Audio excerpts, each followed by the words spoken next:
আমার এক দূর সম্পর্কের খালা সব সময় বলতেন, কাজের লোকগুলো বেইমানের জাত, এদের পায়ের নিচে রাখা উচিত। শেষ বয়সে তার ঠাঁই হয় সেই কাজের লোকদের কাছেই। সন্তানদের কাছে ওনার অবস্থান কাজের লোকের কাছাকাছিও ছিল না। আমার এক ফুফু ছিলেন, কারো ভালো দেখতে পারতেন না।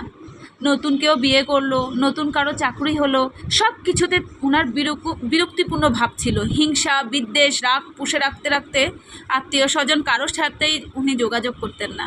ইদানিং খুব একাকিত্বে ভুগেন, সবাই তাকে এড়িয়ে চলে। আমার প্রতিবেশী একজন ছিলেন, সব সময় মানুষের কটাক্ষ করে কথা বলতেন, কথায় কথায় অপমান করতেন, প্রচুর সন্দেহবাতিক ছিলেন। ফরশুতে শেষ বয়সে কেমন যেন পাগলের মতো বিলাপ করতেন।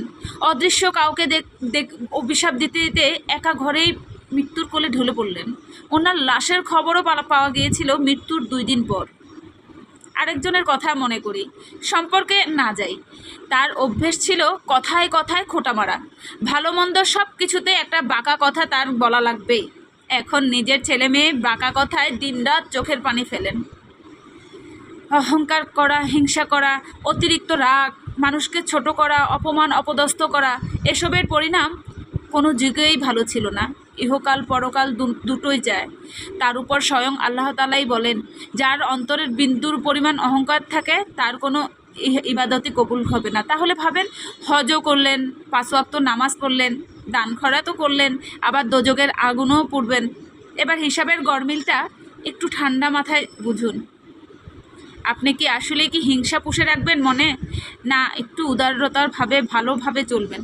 কারণ আমাদের এই 2 দিনের দুনিয়াটা আসলে পরীক্ষার জন্যেই আসা। শুধুমাত্র কিছুদিন পরীক্ষায় যদি আমরা পাশ হয়ে যাই, আল্লাহ তাআলা আমাদের জন্য অনেক নিয়ামত রেখে দিয়েছে। তাহলে আমরা 2 দিনের দুনিয়ায় আল্লাহর সৃষ্টির সেরা জীব হয়ে কেন অহংকার রাখবো পুষে মনে? বলেন। হয়তোবা ভুলগুলো আমার মাঝে হয়ে যায়। আল্লাহ তুমি সবাইকে মাফ করে দিও, সবাইকে হেদায়েত দান করিও এবং বুঝা তৌফিক দান করিও। আসলেই আমরা কেন বুঝি না যে আমরা 2 দিনের দুনিয়াতে কতই বা কী বা করি মানুষের জন্য, কিন্তু মহান আল্লাহ তাআলা যে আমাদের জন্য যে নিয়ামত দিয়ে রাখছেন প্রতিটা সেকেন্ডে, সেটার তুলনা আসলে কিছুর সাথে হয় না।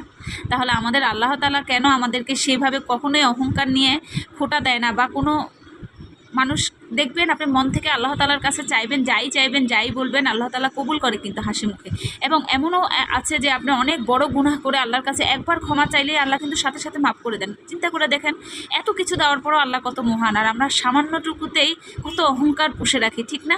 আমরা কত যারা কুটিপতি, যারা বড়লোক, তারা চিন্তা করি, এই যে এখানে বস্তির মানুষ, এরা মধ্যবিত্ত, এরা এটা কতভাবে না অপদস্থ করে কথা বলে উচ্চ লেভেলের কিছু মানুষ, সবাই না। তো আল্লাহ সবাইকে হেদায়েত দান করুক, সবাইকে ভালো রাখুক। আর কথাগুলো ভালো লাগলে এই ভনটার পেজটা ফলো করে দিবেন এবং অবশ্যই শেয়ার করে দেবেন। আসসালামু আলাইকুম, আল্লাহ হাফেজ।